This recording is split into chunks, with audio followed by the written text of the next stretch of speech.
Are we on? Are we ready? We ready? We have intro music with a video.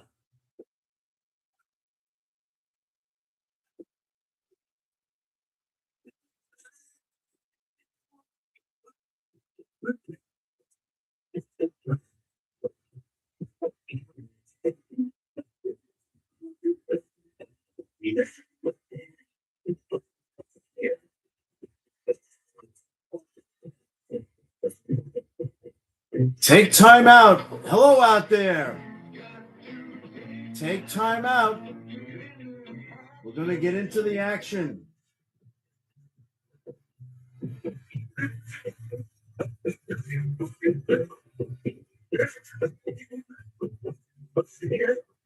Time out for a special Jay and the Giffer show here on Real Sports Talk. Hello, Jay. I think they said they're okay. They're anxiously awaiting our program.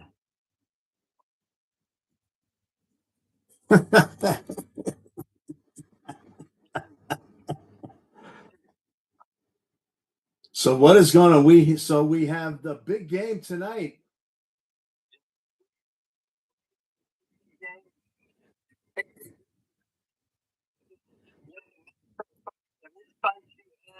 Well, first of all, it was a great first round of games. There were so many good games.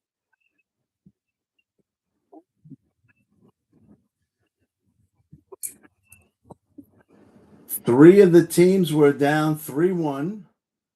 That was Philly, Boston. That was Orlando, Detroit, and Toronto. No, Toronto was not down 3-1. That was a home series. The home team won every game between Toronto and Cleveland, and there were some very good games. I don't know where Brandon Ingram was for Toronto. If he wasn't on crutches, he should have been out there for Game 7. A lot of those games were close too. One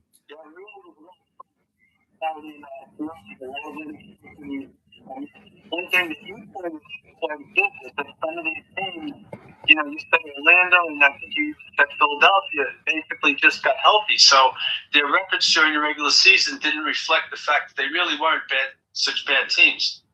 Orlando got healthy, but Wagner got hurt in Game 4, I think. Right near the end of Game 4 without him. And he's one of my candidates for Bum of the Month. My grandfather used to use this term. He's a bum. Maybe because he's sitting there on the bench. He can walk.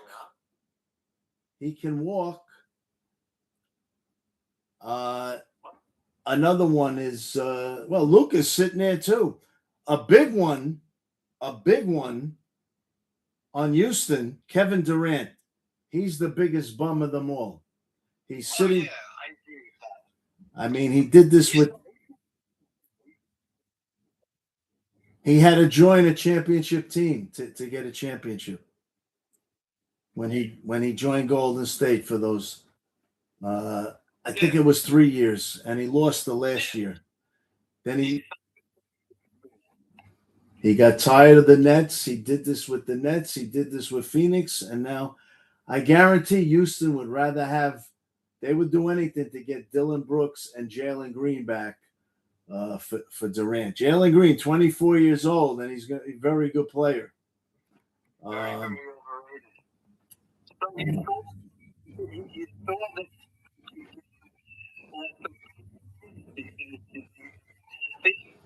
And I guess if they had this one injury to Wagner, that maybe.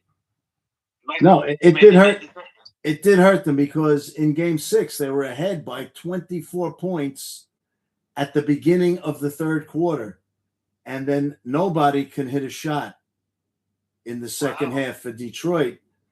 And Oh, yeah, I know what you meant. And that's where Wagner could have helped. That's where they could have helped. And meanwhile, yesterday they put his brother in the game for the first time in the series. He hasn't played. His brother's like 6'11". I don't know why he doesn't get any minutes, but he came in yesterday. He made a contribution in the first half.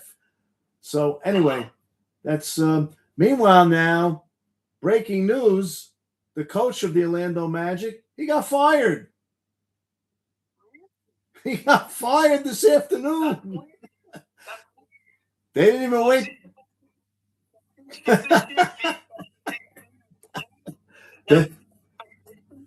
They didn't even wait 24 hours. No, there's no reason. No reason given. No reason given. I didn't think he was bad. He got them into the playoffs with all the injuries they had. They were healthy. I don't know what they wanted him to do. They had a 24. It's amazing. They had a 24-point lead, 62-38 at halftime. I'm sorry, it was 60-38, and then they scored the first basket of the third quarter, and then Detroit went on like a 29-2 run. Something. That was game 6 at home. At the end of game 4 is where Wagner got hurt. Wagner got banged a little bit. And said, he has a sore calf. Try to play. I don't know what to tell you with all these. We got a little bit of a sore muscle. We got a little bit of a pull this or that. A hamstring. We got a little bit of a hamstring. We got, yeah,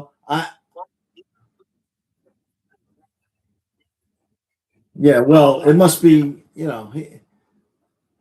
if they had a thing where you didn't get paid, the guys would be back a lot faster.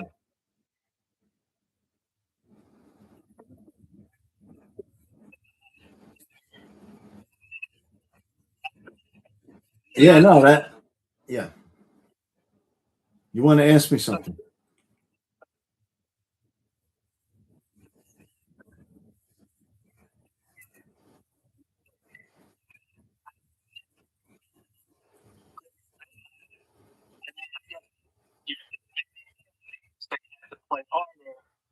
But do you think that will impact them in the upcoming series that they're going to play? I mean Philly and Detroit. Yeah, the teams that won 7 games. So Boston was taken to 7 unexpectedly, right? Oh no, I'm sorry, I'm out. But Philly beat Boston. So yes, the question is Philly having gone 7. Right. I don't know. Philly's playing pretty well right now, so maybe they might have wanted another day off because it's quick from Saturday to Monday. But they have young guys. The 2 guards are young, so they can go. Maybe Paul George would have wanted another day's rest. Maybe Embiid would have wanted another day's rest, but mentally. Because after the game he was into, mentally he's ready to go. He was ready for another game. They should feel very, very good about themselves. And the Philly also has a good coach. Nick Nurse is a very good coach. He was Toronto's coach in 2019 when they beat Golden State for the championship. So he was, yes. Yep.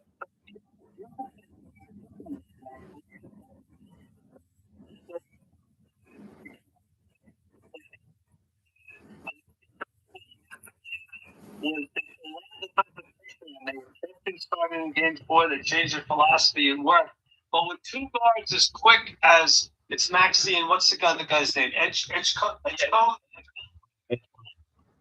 Edgecombe. So with two guys that quick, is that going to be more difficult to play that type of defense because they have a lot of quickness?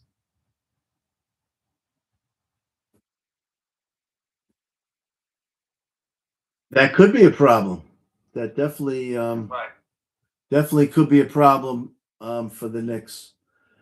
I would think, I mean, Alvarado is as quick as they are.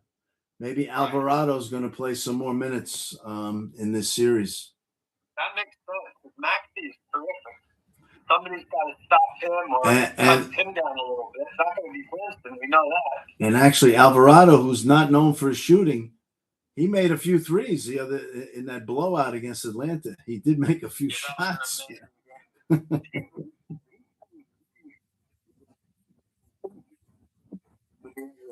Yeah. Yes. Yeah.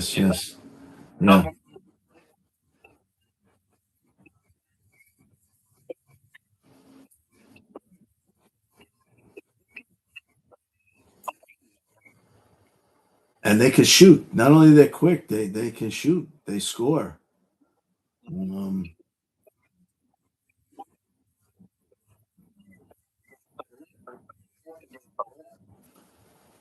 You never know what Knick team is going to come out and going to show up. You really don't. You never know. If OG scores 20 plus points, or he scores 7, or Josh Hart. Yeah, that's what I mean. They're inconsistent. So all you could count on is Brunson. Is going to score. Even Towns, you can't count on him either.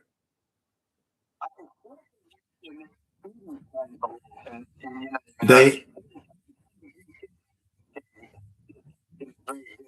put him at the high post starting with game 4, and that seemed to work. And Quinn Snyder had no answer for that. But Quinn Snyder is not Nick Nurse. Nick Nurse will much better coach.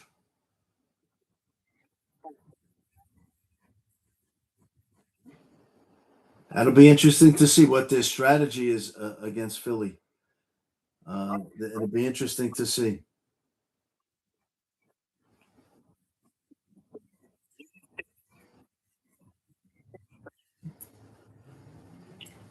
If Luka would get out there and play, I would say yes.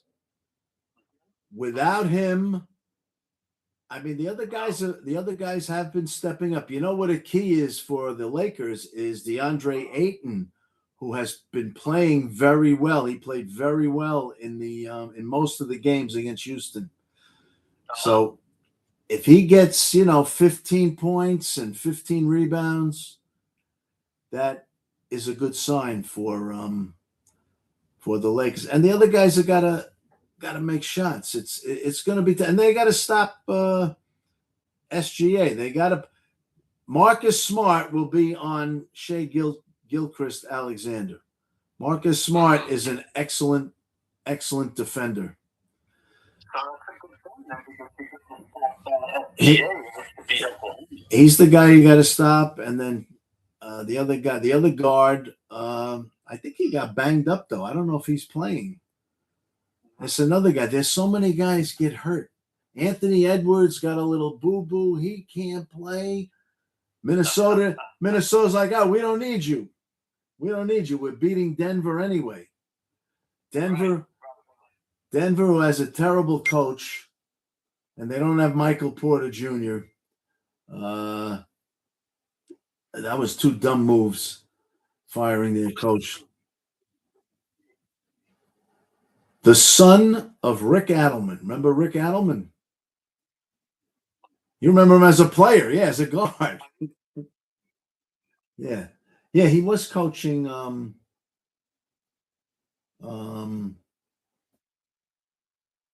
Then he coached Sacramento. He played for Portland, and his son was an assistant. Now they made him the head coach. They got rid of Mike Malone a year ago, just before the playoffs.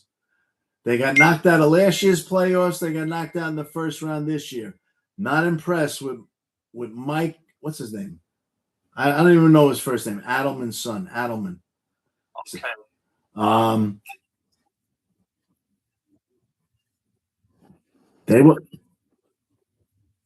They were playing like they are possessed. If they play I like them better when they had Dante and Anthony Edwards, but I think Edwards is going to play. Dante is out. He's sitting there with a cast on. Yeah, Minnesota play. If they play with that same intensity, and Rudy Gobert can battle, give what's his name a hard time, Wemby. Yeah, they can beat San Antonio. They can definitely beat them. I think so. Yeah. Also,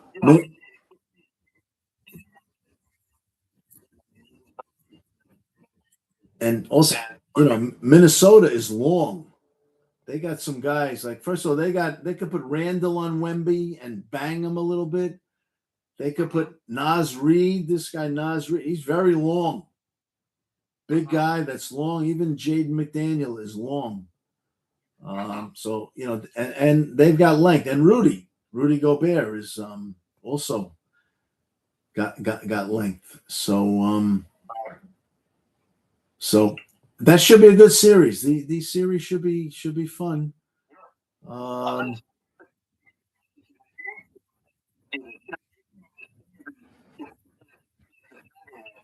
They were going to be these teams coming out of the East and had the injury fun in hand. Do you see the Pistons as strong as they looked like earlier in the season? Yes. Interesting. I think they might have taken Orlando a little lightly, and and Orlando was healthy. When Orlando's healthy, they're very, very good. And those games were close. And I think that I'm not a JB Bickerstaff fan, not yet. And right now they have Duncan Robinson on the team. He starts Duncan Robinson. And they don't use him the way Miami used to use him.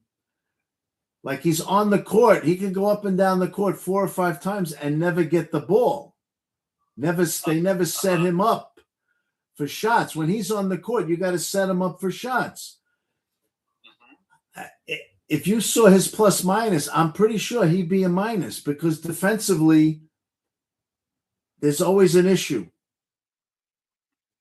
When there's something, it's usually he's involved in some negative for the Pistons. And then they sub him out, and the Pistons, score the next 9 points to the other team's 2.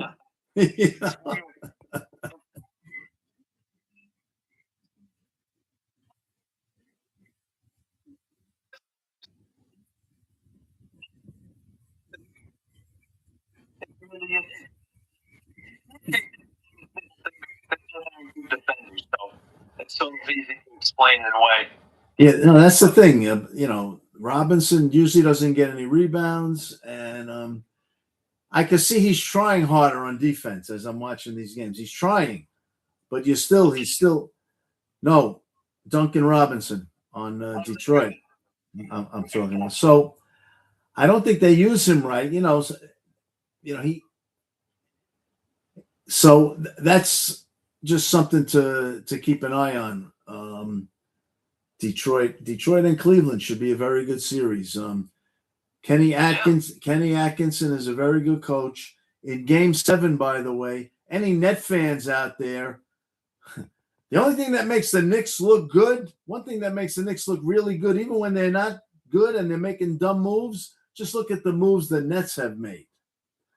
Jared Allen played a great Game 7 yesterday. And in Game 7s, you always need somebody else besides your stars to step up. and have a big game.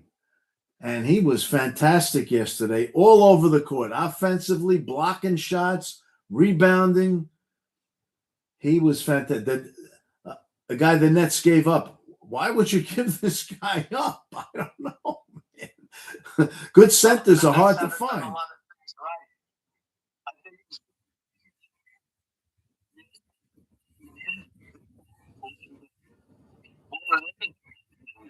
Yeah, Kyrie. He's on Dallas, but he's been injured.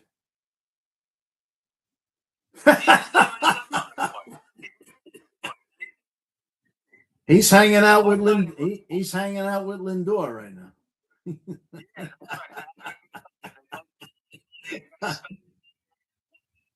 They're at the strip clubs. They're at Magic City in Atlanta.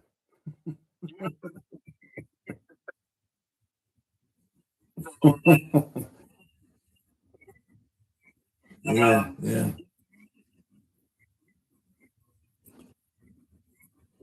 Yeah, and then they got Harden. So now Harden is with Cleveland. And Harden did not really have a good game yesterday. He didn't have a bad game. He had an average game. But Atkinson plays a lot of guys. He plays like 10 guys and he mixes them up.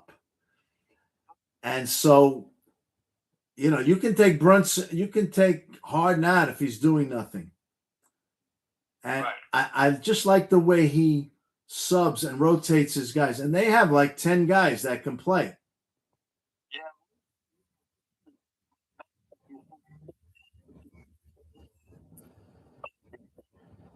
Until he proves me wrong, I mean, he came back in game 6. He never panicked.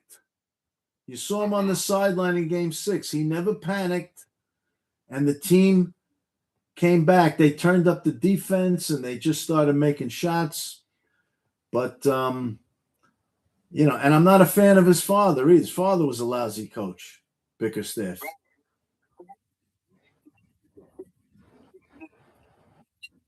Yeah, that's his name, Brent. He coached a few teams, and he was the assistant coach for the Bullets in that championship against Rick Barry and the Warriors. And it's famous. I got to find a clip. Casey Jones was the head coach, and Bickerstaff was the assistant for the Bullets. And it was one of the first times where they were going into the huddle with a microphone. And now they do it almost every game, but they usually don't do it live. They usually show a clip or something later on or a minute or two later.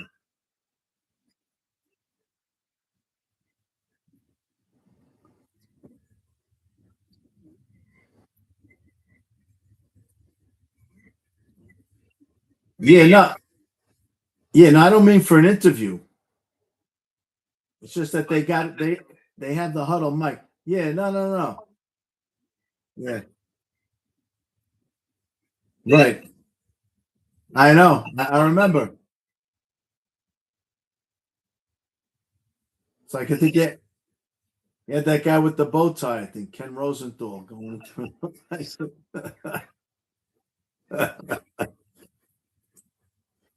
Well, I'll tell you who used to do that a lot in the NBA. Not one of our favorites. Popovich. Popovich used to do that in a sarcastic way, not in a nasty way. But he used to give the guy a sarcastic answer and then take off. One question, that's it. Yeah. So where was I now? Oh, so Bickerstaff, Bernie is in the it's a critical time. There's, 10 seconds left or less than a minute to go. Timeout. Golden State ahead by a point or two. They go into the huddle, and the microphone now is in the huddle. Brent Musburger's doing the announcing with like Oscar Robertson or something, and Mendy Rudolph, something like that. That's the announcing crew. They're in the hub, and they show Casey Jones is standing there, basically not saying anything, and Bickerstaff is talking to the team a mile a minute, talking to them about what to. It looks so bad that Casey Jones looked like he's not doing anything. And after they lost, he got fired. And I always say Bickerstaff got him fired, or that microphone thing got him fired. But Bickerstaff as a head coach never had any success. I think he coached a few teams, but JB, I don't know, he's got to prove himself yet. The jury is out. Yeah, he's got a chance. So that's going to be a good series. Knicks and Philly should be a good series too.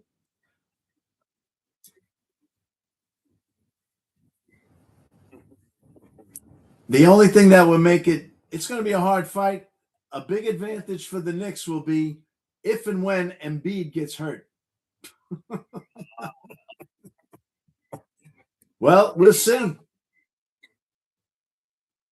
We'll see. If he stays healthy, Philly can win. If he's not healthy, the Knicks probably going to win.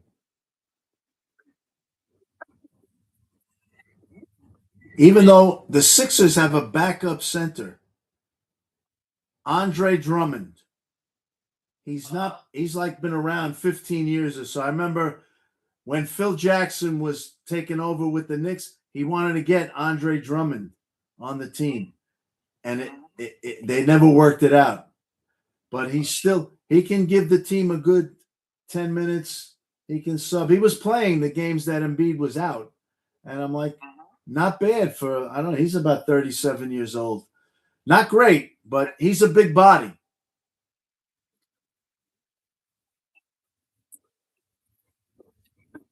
Like, well, Paul George is a very good defender. And Edgecombe is a good defender. So I could see either one of them is going to be covering Brunson from time to time. I would think. Embiid and Cat, and that's going to be the battle of two guys falling to the floor. I can see Cat driving to the basket and Embiid on him, and the both of them together, and they're close together, and boom, they both go down. No call. Shot goes in or shot misses, and going the other way, 4-on-4 as they try to get up.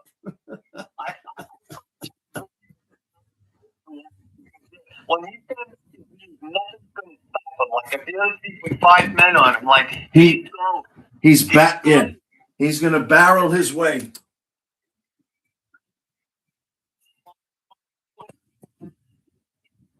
Yep.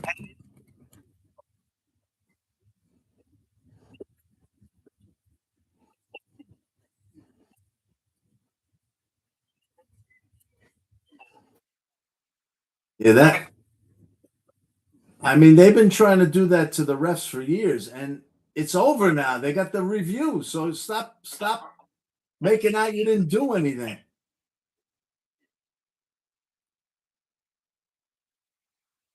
Yeah, you can't what did I do? I never touched them.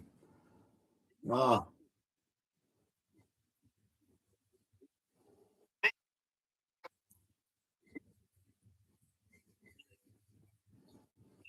Yeah. So anyway, the other series is OKC and Minnesota. Should be fun to watch because they both are going to run.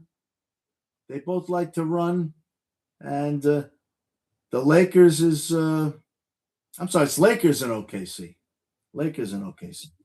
Minnesota and the Spurs are going to be fun because they both like to run.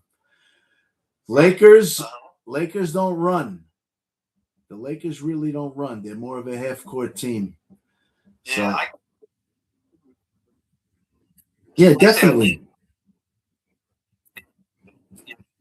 And they've been they've been amazingly effective without him.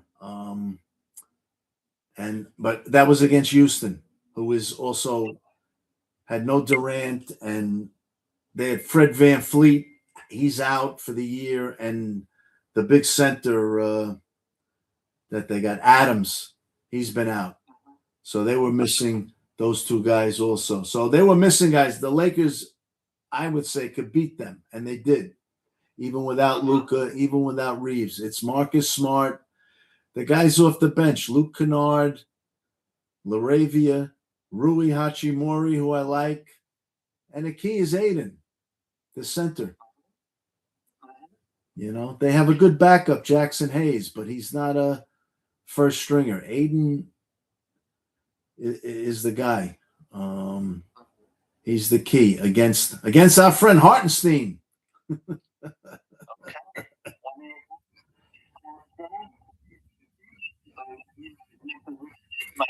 You know, give him credit.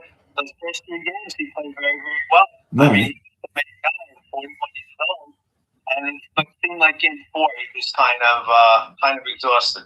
Right, so right. Maybe he gets a little rest. Maybe he's a little maybe rejuvenated. That was even said by Charles Barkley on one of the shows. That games 4 and 5, he looked a little tired. He looked a little worn. Like he said, as the series goes on, the older guys sometimes they get a little worn out. But I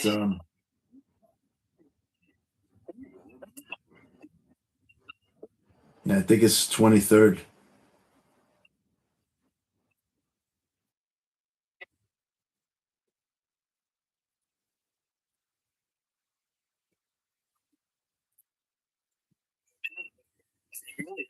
Yeah, no, a little bit. And when they were healthy, he was accepting his role as the third option, because that was best for the team to win, and he does want to win.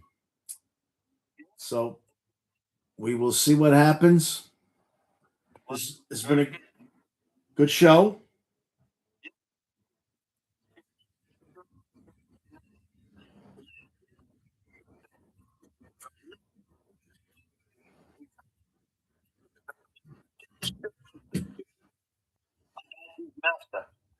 Well, I'm glad you did. We had a great show, Jay and the Giffer, and now we're gonna be signing off. So thanks for watching, everybody. And I got theme music going out.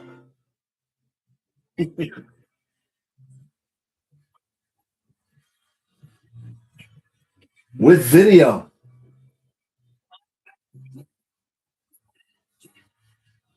No, life is looking good. Bad News Bears, breaking training. Very enjoyable movie.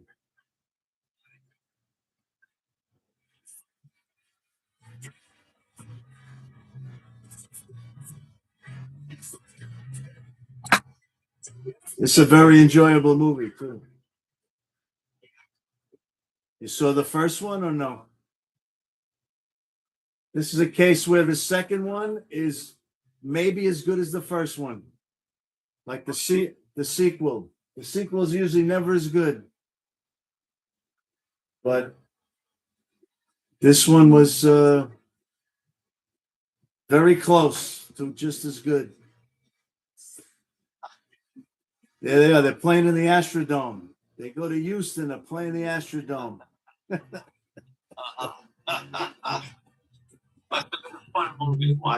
That's it. You got it. I don't know why. Still don't hear it? I don't know why you don't hear it. I've been putting it closer to them.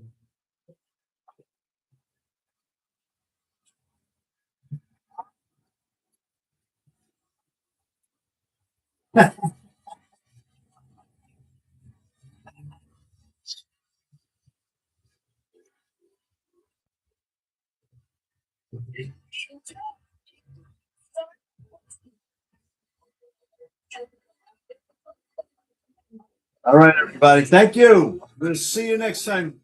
Jay, we'll see you. I like that. I like that outdoor setting.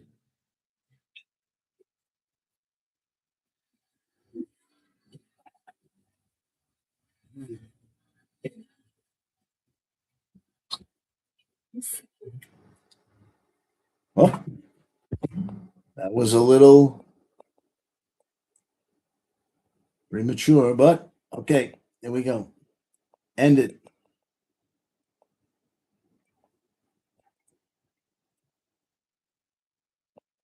Oh, can't do. There we go. Signing off.